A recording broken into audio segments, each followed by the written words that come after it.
ക്രിസ്തുവിൽ എത്രയും സ്നേഹം നിറഞ്ഞവരെ, ഇന്ന് നമുക്ക് പ്രാർത്ഥനയെ പറ്റിയുള്ള ഒരു വ്യതിരിക്തമായൊരു ചിന്ത രീതിയിലൂടെ കടന്നു പോകാനായിട്ട് ഞാൻ നിങ്ങളെ സ്വാഗതം ചെയ്യാം. വചനത്തിൽ നമ്മൾ കേൾക്കുന്നുണ്ടല്ലോ, ചോദിക്കുവിൻ നിങ്ങൾക്ക് കിട്ടും, അന്വേഷിക്കുവിൻ നിങ്ങൾ കണ്ടെത്തും, മുട്ടുവിൻ നിങ്ങൾക്ക് തുറന്നു കിട്ടും. ഈ ഒരു വചനോഭാഗവുമായി ബന്ധപ്പെട്ട് ഒരു സ്ഥലത്ത് ഞാൻ വളരെ ഘോരം പ്രസംഗിച്ച് ഇറങ്ങി വരുമ്പോൾ ഒരു ചെറുപ്പക്കാരൻ, അവന് ഏകദേശം ഒരു 22-23 വയസ്സ് പ്രായം ഉണ്ടാകും. അവൻ എൻ്റെ അടുത്ത് വന്നിട്ട് പറഞ്ഞു, ഡാസ്റ്റാ എനിക്ക് അച്ഛനോടൊന്ന് സംസാരിക്കണം. അപ്പം ഞാൻ പറഞ്ഞു, ചേട്ടാ ഞാൻ ഇത്തിരി തിരക്കിലാണ്, ഞാൻ നിനക്ക് എൻ്റെ നമ്പർ തരാം, നിനക്ക് ഇന്നേ തന്നെ എനിക്ക് പറ്റത്തില്ല, സ്വസ്ഥമായിട്ട് നീ ഏതെങ്കിലും സമയത്ത് തന്നെ ഒന്ന് വിളിച്ചാൽ മതി, നമുക്ക് സ്വസ്ഥമായിട്ട് സംസാരിക്കാമെന്ന് പറഞ്ഞു. പക്ഷേ അവൻ സന്തോഷത്തോടെ നമ്പർ വാങ്ങിച്ചിട്ട് പോയി. പിറ്റേ ദിവസം രാവിലെ തന്നെ അവൻ എന്നെ വിളിച്ചു. എന്നിട്ട് അവനെ തന്നെ പരിചയപ്പെടുത്തി. അവിടെ പറഞ്ഞു, അച്ഛാ ഞാൻ അച്ഛനെ കാണാമെന്നോട്ടെ.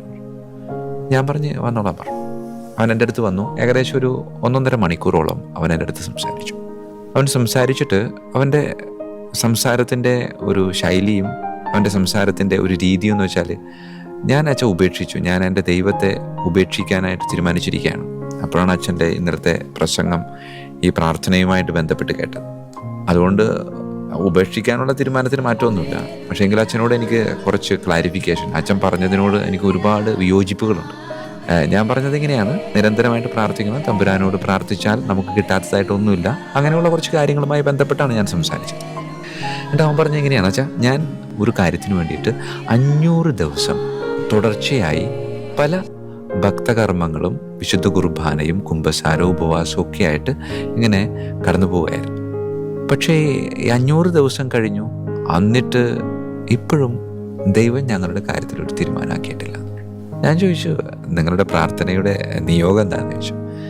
അപ്പോൾ അവർ പറഞ്ഞ നിയോഗം വേറെ ഒന്നുമില്ല, ഈ കൂട്ടുകാരനല്ല കൂട്ടുകാരിയാണ്. അപ്പോൾ നമുക്ക് ഏകദേശം നിങ്ങൾക്ക് മനസ്സിലായിട്ടുണ്ടാവില്ല. അപ്പോൾ അവരുടെ വിവാഹം നടക്കണം. ആ വിവാഹത്തിൻ്റെ മാതാപിതാക്കളുടെ സമ്മതത്തോടെ അവരുടെ വിവാഹം നടത്തുക. രണ്ടുപേരും ക്രിസ്ത്യാനികളാണ്.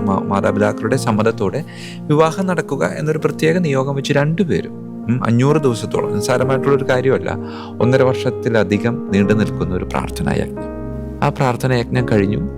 പക്ഷേ അവരുടെ കാര്യത്തിനൊരു തീരുമാനം ഉണ്ടായാലും മാതാപിതാക്കൾ സമ്മതിച്ചില്ല. അപ്പോൾ അവർ വേർപിരിയേണ്ടതായിട്ട് വന്നു. അപ്പം ഞാൻ ചോദിച്ചു, അപ്പം എന്താണ് സമ്മതിക്കാതിരിക്കാനുള്ള കാരണം എന്താണെന്ന് ചോദിച്ചു. കാരണം വേറെ ഒന്നുമല്ല, ഞാൻ എൻ്റെ ജീവിത പങ്കാളിയായിട്ട് എടുക്കാനായിട്ട് ആഗ്രഹിച്ചവർക്ക് ഞങ്ങൾ ചെറിയൊരു ബന്ധമുണ്ട്. അപ്പം എന്തേ ബന്ധം? വേറെ ഒന്നുമില്ല, എൻ്റെ അപ്പൻ്റെ പെങ്ങളുടെ മോളാണ്. ഇപ്പോഴുള്ളവരെ ചുരുക്കി പറഞ്ഞാൽ സ്വന്തം പെങ്ങളെ കല്യാണം കഴിക്കുക എന്നുള്ളൊരു ആഗ്രഹത്തോടു കൂടെ ദൈവത്തിൻ്റെ മുമ്പിൽ വലിയൊരു പ്രാർത്ഥനാ യജ്ഞവുമായിട്ട് മുന്നോട്ട് പോയ 2 പേര്. എന്നിട്ട് അവർക്ക് ദൈവത്തോട് പരാതി എന്താണ്? ദൈവം അവരുടെ പ്രാർത്ഥനയായിട്ട്.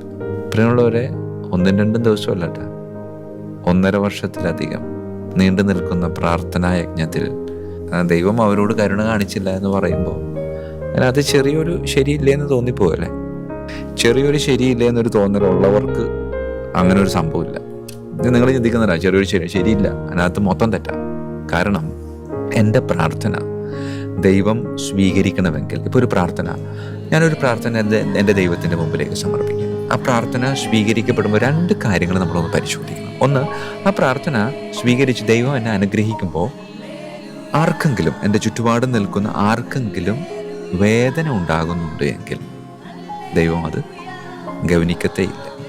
രണ്ടാമത്തത്, എൻ്റെ പ്രാർത്ഥന ദൈവം സ്വീകരിച്ച് എന്നെ അനുഗ്രഹിക്കുമ്പോൾ ഞാൻ ഒരു അഹങ്കാരിയായി മാറാനുള്ള സാധ്യതയുണ്ട് എങ്കിൽ ആ പ്രാർത്ഥനയും ദൈവം സ്വീകരിക്കത്തില്ല. അതുകൊണ്ട് പ്രിയമുള്ളവരെ, നിരന്തരമായി ഒരേ കാര്യത്തിന് വേണ്ടിയിട്ട് പ്രാർത്ഥിക്കുന്നവരുണ്ട് എങ്കിൽ ആ പ്രാർത്ഥന ദൈവത്തിൻ്റെ മുമ്പിലേക്ക്, ആൾത്താരുടെ മുമ്പിലേക്കൊന്ന് ചൊരിഞ്ഞിട്ടൊന്ന് പരിശോധിക്കണം. ഇതിൽ നേരത്തെ പറഞ്ഞ ഈ 2 കാര്യങ്ങൾ കിടക്കുന്നുണ്ട് എങ്കിൽ ആ കിടക്കുന്ന കാര്യങ്ങളൊന്ന് മാറ്റിയെടുത്ത് വീണ്ടും ഒരു പുനഃക്രമീകരണം നടത്തി ആ പ്രാർത്ഥനയെ ദൈവത്തിൻ്റെ മുമ്പിലേക്ക് സമർപ്പിക്കാനായിട്ടൊന്ന് പരിശ്രമിക്കുന്നത് നല്ലതാണ്. പ്രാർത്ഥനയെ ലഘൂകരിക്കുന്നതല്ല കേട്ടോ ഞാൻ. കൃത്യമായിട്ട് പ്രാർത്ഥനയെപ്പറ്റി നിങ്ങൾ മനസ്സിലാക്കണം. പ്രാർത്ഥന എന്ന് പറയുന്നത് ദൈവത്തിൻ്റെ മുമ്പിലേക്ക് കൊടുത്തിട്ടുള്ള എന്തെങ്കിലും കാര്യങ്ങൾ ദൈവമേ എനിക്ക് തിരിച്ചു തരണം എന്ന് പറഞ്ഞുകൊണ്ട് പോകുന്ന ഒരു കാര്യമായിട്ട് ചിലപ്പോൾ നമ്മൾ ചിന്തിക്കാറുണ്ട്, അല്ലേ? പ്രാർത്ഥന എന്ന് പറയുന്നത് ഗിവ് ആൻഡ് ടേക്ക്, കൊടുക്കുക എടുക്കുക. പക്ഷെ പലപ്പോഴും നമ്മൾ എടുക്കാൻ വേണ്ടിയിട്ടാണ് നമ്മൾ പരിശ്രമിക്കുന്നത്. കർത്താവിൻ്റെ മുമ്പിൽ സമയം കണ്ടെത്താനായിട്ട് നമുക്ക് സാധിക്കുന്നുണ്ട്. കുറച്ചധികം സമയം കർത്താവിൻ്റെ മുമ്പിലേക്ക് നമുക്ക് തന്നെ നമ്മളെ തന്നെ സമർപ്പിച്ച്, ഉദാഹരണത്തിന് നമ്മളെന്തെങ്കിലും ഇൻ്റർവ്യൂവിന് പോകുമ്പോൾ, അല്ലെങ്കിൽ ആദ്യമായിട്ട് ജോലിക്ക് പോകുമ്പോൾ, നമ്മുടെയൊക്കെ വീടുകളിൽ നിന്ന് ഈശോയുടെ തിരുഹൃദയത്തിൻ്റെ മുമ്പിൽ കുറച്ച് നേരം പ്രാർത്ഥിക്കുന്നത് എന്താ? അങ്ങോട്ട് പറയാനുള്ളതൊക്കെ പറഞ്ഞിട്ട് ഇങ്ങോട്ട് പോരുക. അവിടെ നിന്ന് എന്തെങ്കിലും ഇങ്ങോട്ട് പറയുന്നുണ്ടോ എന്ന് പലപ്പോഴും നമ്മൾ ശ്രദ്ധിക്കാറില്ല. അതുകൊണ്ട് പ്രിയമുള്ളവരെ, ചോദിക്കുവിൻ നിങ്ങൾക്ക് കിട്ടും, ചോദിക്കുന്നത് നിങ്ങൾക്ക് കിട്ടുമെന്ന് വചനത്തിൽ പറഞ്ഞിട്ടില്ല. അന്വേഷിക്കുവിൻ നിങ്ങൾ കണ്ടെത്തും, അന്വേഷിക്കുന്നത് കണ്ടെത്തും, അങ്ങനെ പറഞ്ഞിട്ടുണ്ട്. മുട്ടുവിൻ നിങ്ങൾക്ക് തുറക്കപ്പെടും, അല്ലെങ്കിൽ മുട്ടുവിൻ നിങ്ങൾക്ക് തുറന്നു കിട്ടും, ഞാൻ മുട്ടുന്ന വാതിൽ തന്നെ എൻ്റെ മുമ്പിൽ തുറന്ന് തരും എന്ന് പറഞ്ഞിട്ടില്ല. അന്വേഷിക്കുമ്പോൾ തമ്പുരാൻ അറിയാലോ ഇവൻ എന്താ അന്വേഷിക്കുന്നത്, എന്തിനാ അന്വേഷിക്കുന്നത്. അപ്പോൾ അന്വേഷിക്കുന്നത് തന്നെ തരണമെന്നില്ല. വേറൊരു കാര്യം, ഒരുപാട് കാര്യങ്ങൾ ചിലപ്പോൾ നമുക്ക് തരും. നമ്മൾ അതൊന്നും ഗവനിക്കുന്നില്ല. കാരണം എന്താ? എനിക്ക് പിടിവാശിയാണ്. ഞാൻ മുട്ടുന്ന വാതിൽ തന്നെ എനിക്ക് തുറന്നു കിട്ടണമെന്ന്. വേറെ ഒരുപാട് വാതിലുകൾ അതിന് സമീപ പ്രദേശങ്ങളിൽ ദൈവം നമുക്കായി തുറക്കുന്നുണ്ടെങ്കിൽ നമ്മൾ അതിനെപ്പറ്റി ഗവനിക്കുന്നില്ല. അതുകൊണ്ട് പ്രിയമുള്ളവരെ, പ്രാർത്ഥനയുടെ ചിന്തയിലൂടെ നമ്മളിങ്ങനെ കടന്നു പോകുമ്പോൾ ഞാൻ നിങ്ങൾക്ക് പരിചയപ്പെടുത്താനായിട്ട് ആഗ്രഹിക്കുന്ന ഒരു കാര്യമുണ്ട്. ഒരു സ്പിരിച്വൽ ബൊക്കെ. കേട്ടിട്ടുണ്ടോ എന്ന് എനിക്കറിയത്തില്ല. ഞാൻ എൻ്റെ മൈനർ സെമിനാരിയിൽ പഠിച്ചുകൊണ്ടിരിക്കുമ്പോൾ അന്ന് എൻ്റെ റെക്ടറച്ചനായിരുന്ന സ്നേഹമുള്ള തട്ടകത്തച്ഛൻ്റെ മുറിയിൽ ചെറിയ ഒരു മനോഹരമായ ഒരു സ്പിരിച്വൽ ബൊക്കെ ഉണ്ടായിരുന്നു. സ്പിരിച്വൽ ബൊക്കെ ഗോതിരത്ത് പള്ളിയിൽ നിന്ന് അച്ഛന് കിട്ടിയതാണ്. അച്ഛൻ്റെ ഓർഡിനേഷൻ്റെ സമയത്ത് 1977 അച്ഛൻ്റെ ഓർഡിനേഷൻ. അതെൻ്റെ മനസ്സിൽ ഇപ്പോഴുണ്ട്. ആ ഇടവകക്കാർ അന്ന് മിക്കവാറും അന്നത്തെ വികാരിയച്ഛൻ്റെ നേതൃത്വത്തിൽ കൊടുത്തതായിരിക്കാം. വികാരിയച്ഛൻ്റെ നേതൃത്വത്തിൽ കൊടുത്തൊരു കാര്യമുണ്ട്. ഇടവക ജനങ്ങൾ നവവൈദികന് നൽകുന്ന ആധ്യാത്മിക പൂച്ചെണ്ട് എന്ന തലക്കെട്ടോടെ അതിനകത്ത് കൊടുത്തിരുന്നേച്ചത് എനിക്ക് തോന്നുന്നു 500 ദിവ്യബലി, 1000 ജപമാല, പിന്നെ കുറച്ച് നമ്പർ ഞാൻ ഓർക്കുന്നില്ല, കുറച്ചധികം നമ്പർ ഇട്ടിട്ട് സുഹൃത ജപങ്ങൾ എന്ന് പറഞ്ഞിട്ടുണ്ട്. പ്രിയമുള്ളവരെ, എനിക്ക് കൗതുകകരമായ ഒരു കാര്യമായിരുന്നു. പഴയ കാലത്ത് നിലനിന്നിരുന്ന സുന്ദരമായ ഒരു പ്രാർത്ഥനയുടെ സമ്പ്രദായം. നമ്മളൊക്കെ പലപ്പോഴും പല ആഘോഷങ്ങളിലൂടെ കടന്നു പോകാറുണ്ട്. മക്കളുടെ ജന്മദിനം, മാതാപിതാക്കളുടെ വിവാഹ വാർഷികം, ആ സമയത്തൊക്കെ അവർക്ക് ഡ്രസ്സും സ്വീറ്റ്സും അലങ്കാരങ്ങളൊക്കെ നൽകി അവരെ സന്തോഷിപ്പിക്കുമ്പോൾ അത് ഇന്നത്തെ ഈ ലോകത്തിൻ്റെ സന്തോഷം മാത്രമായിട്ട് അവശേഷിക്കുമ്പോൾ ഒരിക്കലും അവസാനിക്കാത്ത ഒരു യാഥാർത്ഥ്യം നമ്മുടെ കൂടെ ഉണ്ട്. അത് ആത്മീയ യാഥാർത്ഥ്യമാണ്. എൻ്റെ ആത്മാവാണ്. ആത്മാവിന് മരണമില്ല. അപ്പോൾ മരണമില്ലാതെ അന്ത്യം വരെ, അല്ലെങ്കിൽ മരണമില്ലാതെ ഇങ്ങനെ ജീവിതം ആസ്വദിക്കാൻ പോകുന്ന എൻ്റെ ആത്മാവിന് സന്തോഷം നൽകുന്ന ഇതുപോലുള്ള സ്പിരിച്വൽ ബൊക്കെ അത് നമ്മുടെ കുടുംബങ്ങളിലേക്കും നമ്മുടെ പ്രാർത്ഥനാ രീതികളിലേക്കും കൊണ്ടുവരാനായിട്ട് പരിശ്രമിക്കണം. ഈ അടുത്ത് വരുന്ന നമ്മളുടെ പ്രിയപ്പെട്ടവരുടെ വെഡിങ് ആനിവേഴ്സറിയോ ബർത്ത്ഡേയോ എന്ത് തന്നെയാണെങ്കിലും ആ സമയത്ത് നമ്മളുടെ പ്രിയപ്പെട്ട മക്കൾക്ക്, നമ്മുടെ പ്രിയപ്പെട്ട മാതാപിതാക്കൾക്ക്, ഉദാഹരണത്തിന് നമ്മുടെ മാതാപിതാക്കൾ ഈ അടുത്ത് വിവാഹ വാർഷികം ആഘോഷിക്കുന്നുണ്ട് എങ്കിൽ ആ വിവാഹ വാർഷികം ആഘോഷിക്കുന്ന നമ്മുടെ മാതാപിതാക്കൾക്ക് ഒരു സ്പിരിച്വൽ ബൊക്കെ, ആധ്യാത്മിക പൂച്ചെണ്ട് കൊടുക്കാനായിട്ട് നമുക്ക് പരിശ്രമിക്കാം. അത് വേറെ ഒന്നുമല്ല, ഒരു പേപ്പർ എടുക്കുക, അതിൻ്റെ മുകളിൽ എൻ്റെ അപ്പനും, ഞാൻ സ്നേഹിക്കുന്ന എൻ്റെ അപ്പനും അമ്മയ്ക്കും വിവാഹ വാർഷിക ദിനത്തിൻ്റെ എല്ലാവിധ ആശംസകളും നേരുന്നു. അപ്പനും അമ്മയ്ക്കും ഞാൻ നൽകുന്ന സമ്മാനം എന്ന് പറയുന്നത് എന്ന് പറഞ്ഞുകൊണ്ട് നമുക്ക് അവിടെ നമ്പർ എഴുതാം.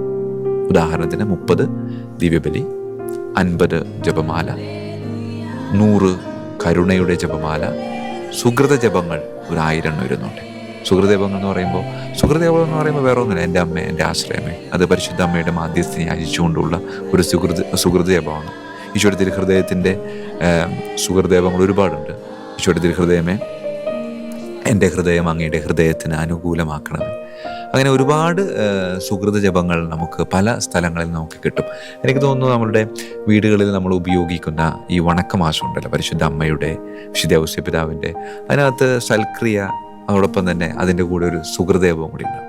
ആ സുഹൃദജപങ്ങൾ ഒരുപാടുണ്ട് നമുക്ക്. അതേതെങ്കിലുമൊക്കെ നമ്മൾ സ്വന്തമാക്കിയെടുത്ത് അതുകൂടെയൊക്കെ ചേർത്ത് സുന്ദരമായ ഒരു സ്പിരിച്വൽ ബൊക്കെ നമ്മളുടെ മാതാപിതാക്കൾക്ക്, നമ്മുടെ മക്കൾക്ക്, നമ്മുടെ പ്രിയപ്പെട്ടവർക്ക് കൊടുക്കാൻ സാധിച്ചാൽ അത് വെറുതെ പേപ്പറിൽ എഴുതി കൊടുത്താൽ മാത്രം പോരാ, അത് നമ്മൾ പ്രാർത്ഥിക്കണം. 30 പ്രാവശ്യം ഞാൻ എൻ്റെ ദൈവാലയത്തിൽ പോയി ഞാൻ ആർക്കാണോ ഇത് കൊടുത്തിട്ടുള്ളത് അല്ലെങ്കിൽ കൊടുക്കാൻ പോകുന്നത് ആ വ്യക്തിക്ക് വേണ്ടിയിട്ട് പ്രാർത്ഥിച്ച് ഇത് കൊടുത്തു കഴിയുമ്പോൾ ആ വ്യക്തിക്കുണ്ടാകുന്ന ഒരു ആധ്യാത്മിക വളർച്ച അത് നിസ്സാരമല്ല പ്രിയമുള്ളവരെ. അതുകൊണ്ട് അതിന് പ്രാധാന്യം കൊടുക്കണമെന്നാണ് ഞാൻ വ്യക്തിപരമായിട്ട് ആഗ്രഹിക്കുന്നത്. കുറച്ച് നാളുകൾക്ക് മുമ്പ് എനിക്ക് ഒരു രസകരമായ വിവാഹത്തിൻ്റെ ക്ഷണക്കത്ത് കിട്ടുന്നുണ്ടായി. ക്ഷണക്കത്ത് എന്ന് പറയുന്നത് നേരിട്ട് അവനെന്നെ ക്ഷണിച്ചതാണ്. അച്ഛാ, എൻ്റെ വിവാഹമാണ്, വരണം. അപ്പം ഞാൻ ചോദിച്ചു, എന്നാണ് വിവാഹം? അപ്പം ഞാൻ തീരുമാനിച്ചിട്ടില്ല അച്ഛാ. ഞാൻ പറഞ്ഞ്, പെൺകുട്ടി എവിടെ നിന്നാണ്? അത് ശരിയായിട്ടില്ല. കണ്ടോ നീ അവളെ? ഇല്ല അച്ഛാ, കണ്ടിട്ടില്ല. പെൺകുട്ടിയെ കണ്ടിട്ടില്ല, പെൺകുട്ടി എവിടത്തുകാരത്തിയാണെന്ന് അറിയത്തില്ല, പെൺകുട്ടിയെ പറ്റി ഒരറിവില്ല, വിവാഹത്തിൻ്റെ ദിവസം തീരുമാനിച്ചിട്ടില്ല. എന്നിട്ട് എന്നെ അവൻ വിവാഹത്തിന് ക്ഷണിക്കാൻ. ഞാൻ അവനോട് ചോദിച്ചു, എടാ നീ എന്നെ കളിയാക്കാണോ എന്ന് ചോദിച്ചു. അപ്പോൾ അവൻ പറഞ്ഞൊരു മറുപടി ഉണ്ട്, ചാച്ചാ, ഞാനേ എൻ്റെ ജീവിതത്തിലേക്ക് കടന്നു വരാൻ പോകുന്ന ഒരു ജീവിത പങ്കാളി, എന്തായാലും ഒരു ജീവിത പങ്കാളി എൻ്റെ അടുത്തേക്ക് വരും, അതെനിക്കറിയാം. ദൈവം എനിക്ക് വേണ്ടിയിട്ട് ഒരു ജീവിത പങ്കാളിയെ ഒരുക്കിയിട്ടുണ്ട്. പക്ഷേ എനിക്ക് വേണ്ടി ദൈവം ഒരുക്കിയ ജീവിത പങ്കാളിയെ സ്വീകരിക്കാൻ ഞാൻ ഒരുങ്ങിയിട്ടില്ല അച്ഛൻ. അതുകൊണ്ട് ഞാൻ ഒരു ഒരുക്കത്തിൻ്റെ ഒരു പ്രക്രിയ ക്രമീകരിച്ചിട്ടുണ്ടായിരുന്നു. ഞാൻ വ്യക്തിപരമായിട്ട് ക്രമീകരിച്ചതാണ്. എന്നിട്ട് അവൻ പറഞ്ഞ ആ ഒരുക്കത്തിൻ്റെ ഒരു പ്രക്രിയ എങ്ങനെയായിരുന്നു വെച്ചാൽ, ഞാൻ 500 ദിവ്യബലി, 1000 ജപമാല, 2500 കരുണക്കൊന്ത്, ഇത് എൻ്റെ ജീവിതത്തിലേക്ക് ദൈവം കൊണ്ടുവരാൻ പോകുന്ന എൻ്റെ ജീവിത പങ്കാളിയെ സമർപ്പിച്ചുകൊണ്ടുള്ള ഒരു പ്രാർത്ഥനയായിട്ട് ഞാൻ ക്രമീകരിച്ചിരിക്കുകയായിരുന്നു. അത് ഇന്നലെയാണ് തീർന്നത്. അതുകൊണ്ടാണ് ഞാൻ അച്ഛനെ വിവാഹത്തിന് ക്ഷണിച്ചിരുന്നവർ. പ്രിയമുള്ളവരെ, ഞാൻ ഒരുപാട് തവണ ഈ സ്പിരിച്വൽ ബൊക്കയെ പറ്റിയൊക്കെ പറഞ്ഞിട്ടുണ്ടെങ്കിലും സ്പിരിച്വൽ ബൊക്കയുടെ ഒരു ആത്മീയ അനുഭവം നേരിട്ട് അനുഭവിച്ചൊരു ദിവസമായിരുന്നു. അധികം താമസിയാതെ തന്നെ എനിക്കൊരു 2 മാസം കഴിഞ്ഞില്ല, ഇവനിത് പറഞ്ഞതിന് ശേഷം 2 മാസം കഴിഞ്ഞില്ല, അവനെന്നെ ശരിക്കും വിവാഹത്തിന് ക്ഷണിക്കായിരുന്നു. ആ വിവാഹത്തിൽ ഞാൻ പങ്കെടുക്കുമ്പോൾ ഞാൻ അനുഭവിച്ച ഒരു അനുഭവം, അല്ലെങ്കിൽ ഒരു ആധ്യാത്മിക അനുഭവം എന്ന് പറയുന്നത് അത് തികച്ചും വ്യത്യസ്തമായിരുന്നു. പ്രിയമുള്ളവരെ, നമ്മുടെയൊക്കെ ചുറ്റുപാടും ജീവിക്കുന്ന ചില വ്യക്തികൾ നമുക്ക് ചില കാര്യങ്ങൾ, പണ്ടെങ്ങോ നിലനിന്നിരുന്ന ചില കാര്യങ്ങളൊക്കെ അത് ജീവിതത്തിൽ അത്യാവശ്യമാണെന്ന് മനസ്സിലാക്കി അവർ വീണ്ടും കൊണ്ടുവരിക. വിവാഹപ്രായമെത്തിയ മക്കൾക്ക് വേണ്ടി പ്രാർത്ഥിക്കുന്ന മാതാപിതാക്കൾ എൻ്റെ അടുക്കൽ വരുമ്പോൾ അവർക്ക് ഞാൻ ഈ ഉദാഹരണം പറഞ്ഞു കൊടുക്കാറുണ്ട്. പ്രിയമുള്ളവരെ, പ്രാർത്ഥന എന്ന് പറയുന്നത് ദൈവത്തിൻ്റെ മുമ്പിൽ നിന്ന് അല്ലെങ്കിൽ ദൈവത്തിൻ്റെ പക്കൽ നിന്ന് എന്തെങ്കിലുമൊക്കെ പിടിച്ചു വാങ്ങലല്ല, മറിച്ച് ദൈവത്തോട് ഇങ്ങനെ ചേർന്ന് നിന്നുകൊണ്ട് ദൈവത്തിൻ്റെ പക്കൽ നിന്ന് സന്തോഷത്തോടെ, ദൈവത്തിൻ്റെ അനുവാദത്തോടെ, പിടിച്ചു വാങ്ങലല്ല, സന്തോഷത്തോടുകൂടെ പകർന്നു നൽകുന്ന സമ്മാനങ്ങളാണ് പ്രാർത്ഥനകൾ എന്ന് പറയുന്നത്. അതുകൊണ്ട് അങ്ങനെ ഒരു പ്രാർത്ഥനയുടെ അനുഭവത്തിലേക്ക് നമുക്ക് കടന്നു വരാൻ പറ്റത്തില്ല. ചോദിക്കുവിൻ, ചോദിക്കുന്നത് അത് തന്നെ വേണോ? ചോദിക്കുവിൻ, ദൈവം നിങ്ങൾക്ക് തരും. അന്വേഷിക്കുവിൻ, ദൈവം നിങ്ങൾക്ക് കണ്ടെത്തി തരും. മുട്ടുവിൻ, ദൈവം നിങ്ങൾക്ക് വാതിൽ തുറന്നു തരും.